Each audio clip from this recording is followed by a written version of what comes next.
거울을 볼 때마다 옆으로 튀어나온 광대 때문에 얼굴이 더 커 보이시나요? 아무리 화장을 하고 보톡스를 맞아도 커버가 안 돼서 고민하시는 분들이 광대 축소를 알아보실 텐데요. 오늘은 광대 수술의 원리와 광대 축소를 할 때 얼마나 축소가 되는지, 부작용은 어떤 것인지 말씀드리도록 하겠습니다. 자, 먼저 광대 수술을 설명드릴게요. 광대뼈는 바로 여기 눈 아래에 볼록 튀어나온 부분이고, 이 뼈가 바로 귀 앞쪽까지 연장이 되어 있는 형태인데요. 광대 수술은 일반적으로 이 광대뼈를 축소하기 위한 수술이어서 흔히 광대 축소술이라고 이야기를 합니다. 광대 수술은 보통 이 눈 아래 광대 부위가 정면에서는 좀 약간 밋밋하지만 좌우 외축으로 많이 돌출되어 있는 경우에 여기를 갈아내거나 아니면은 잘라가지고 이동시키고 다시 고정하는 방식이라고 생각하시면 돼요. 자, 그래서 얼굴이 좀 억세고 울퉁불퉁해 보이는 분들이 받게 되는데요. 그런 분들이 광대 수술을 하게 되면은 굴곡진 얼굴선이 달걀형으로 매끈하게 되고, 그리고 얼굴이 전체적으로 작아지면서 인상이 부드러워지는 그런 효과가 있습니다. 또 광대 수술은 눈 부위에서 볼 쪽으로 흐르는 45도 광대 부위를 부드럽게 만드는 것이라서 인상을 차분하게 변화시키게 되니까 눈꼬리가 약간 치켜 올라간 그런 인상을 가진 분들이 광대 수술을 받게 되면 자연스러운 인상으로 바뀌기도 해서 매우 만족도가 높은 수술 중 하나입니다. 다만 이런 효과를 내려면 과도하지 않은 수술 계획을 수립하는 게 굉장히 중요하다고 볼 수가 있어요. 얼굴형에 따라서 광대 수술을 다르게 시행해야 하기 때문인데요. 광대뼈를 어디에 얼마나 자를지, 그리고 잘라서 어떻게 이동할지에 따라서 결과가 좀 달라지기 때문에 사람에 따라 맞춤 계획 수립이 가능하고, 그렇기 때문에 개인별로 수술 결과도 좀 다르게 나타나게 됩니다. 광대 수술의 종류는 어떤 것들이 있을까요?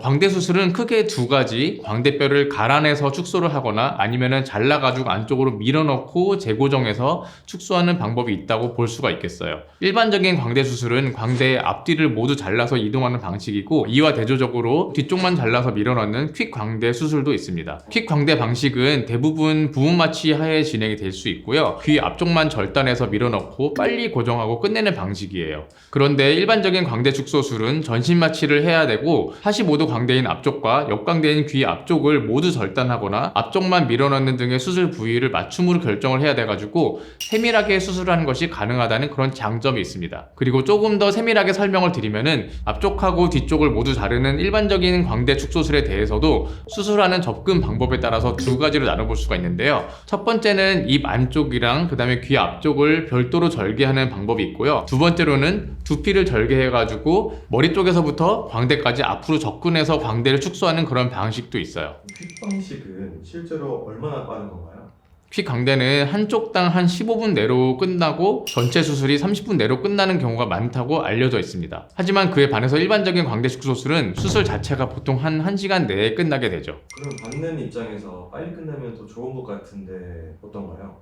퀵 광대 수술의 장점은 말 그대로 빠르다는 것이지만 그만큼 수술 가능한 범위는 또 작기 때문에 효과도 굉장히 제한적이게 돼요. 그래서 이거를 일반적인 광대 축소술과 비교를 하게 되면은 결과에는 좀 약간 만족하지 못하는 경우가 많다, 이렇게 볼 수 있어요. 보통 일반적인 광대 축소술은 전신 마취하에 진행이 되기 때문에 세밀하게 얼굴을 개선하는 게 가능하고, 수술 영역이 퀵 광대보다 좀 넓기 때문에 회복 기간에서는 퀵 광대보다 조금 길다고 볼 수가 있고, 그리고 또 하루라도 입원을 해야 되니까 시간과 비용 면에서 퀵 광대보다 좀 많이 소요가 된다고 볼 수가 있겠어요. 그런데 이제 광대 축소를 하고 싶은 분들은 기본적으로 얼굴형을 개선하고 싶은 그런 욕구가 있다고 볼 수 있는데요. 퀵 방식은 빠르고 간단하다는 점 위에 사실은 장점이 별로 크지가 않아가지고 결과적으로 내가 퀵 광대를 받고 나서도 내가 만족할 수 있느냐, 이렇게 보게 되면은 그렇지 않은 경우가 많아요. 그렇기 때문에 퀵 광대 수술 이후에는 좀 재수술을 문의하는 경우가 많다, 이렇게 이해하시면 되겠습니다. 광대 축소를 하고 불편감이나 부작용을 말하시는 경우는 어떤 게 있을까요?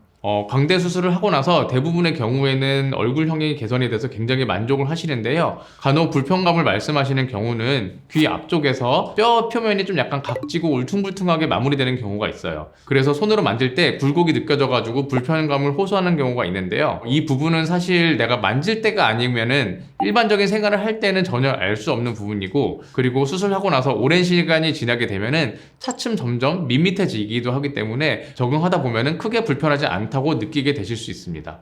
광대 수술 후에 볼 처짐을 걱정하시는 분들이 좀 많던데 어떤가요? 광대 수술하고 나서 볼이 처지는 거는 광대가 축소가 되면서 남는 살이 처지게 되는 것인데요. 보통 수술하고 나서 볼 처짐이 발생하게 되면은 최소 수개월에서 한 수년 정도는 처짐이 계속 유지가 될 수가 있어요. 그래서 이런 볼 처짐이 발생하지 않도록 하기 위해서는 광대뼈 이동 방향을 세밀하게 조절해야 되고 광대뼈 축소 양에 대해서도 세밀한 수술 계획 수립이 필요하다, 이렇게 볼 수가 있겠습니다. 실제로도 볼 처짐을 걱정하시는 분들이 있어가지고 그 주제는 제가 다음번에 다시 한번 따로 말씀드리도록 하겠습니다. 그럼 광대 수술을 안 받는 게 더 나은 것 같은 분들도 있을까요? 일단 광대 수술을 좀 비추천하고 싶은 경우들은 이미 갸름하고 부드러운 그런 얼굴선을 가지고 있는 경우가 있어요. 그런 경우에는 광대 수술을 받아도 별로 큰 효과를 느끼지 못하실 거라서 좀 비추천된다고 볼 수 있고, 그 외에는 내가 이미 많은 성형 수술을 받은 경우가 있다면은 그런 경우들도 좀 어려울 수 있습니다. 그리고 일반적인 광대 축소술의 경우에는 귀 쪽 앞에 피부를 절개하는 수식이 포함되기 때문에 내 피부가 좀 흉터가 잘 생기는 켈로이드성 피부를 가진 경우에도 좀 어려울 것 같습니다. 그럼 얼굴이 큰 분들은 이런 광대 수술을 하면 만족도가 높을까요? 만약에 얼굴이 광대만 두드러진 것이 아니고 전체적으로 다 큰 분들 있잖아요. 그런 분들은 사실 광대만 큰 게 아니고 여기저기가 다 크고 머리통도 크기 때문에 광대를 축소한다고 해가지고 두상 전체를 줄일 수는 없어요. 그래서 약간 효과가 좀 미미하게 느껴지실 수도 있을 거예요. 그래서 내가 광대만 큰 게 아니고 여기저기가 다 크다, 이렇게 느끼시는 경우에는 사실 광대와 사각턱이 모두 발달했다고 볼 수 있기 때문에 수술 방식에 대해서도 광대만 축소하는 게 아니고 사각턱 축소술을 같이 병행하든지 아니면 전체 윤곽 3종 수술을 같이 하는 거를 더 추천드릴 수 있겠습니다. 자, 오늘은 광대 크기를 줄이는 광대 축소술 그리고 광대 수술에 대해서 이야기를 해봤는데요. 광대 수술은 얼굴이 좀 울퉁불퉁하다고 느껴지는 그런 분들의 경우에 더 큰 효과를 발휘할 수 있는 수술 방법이에요.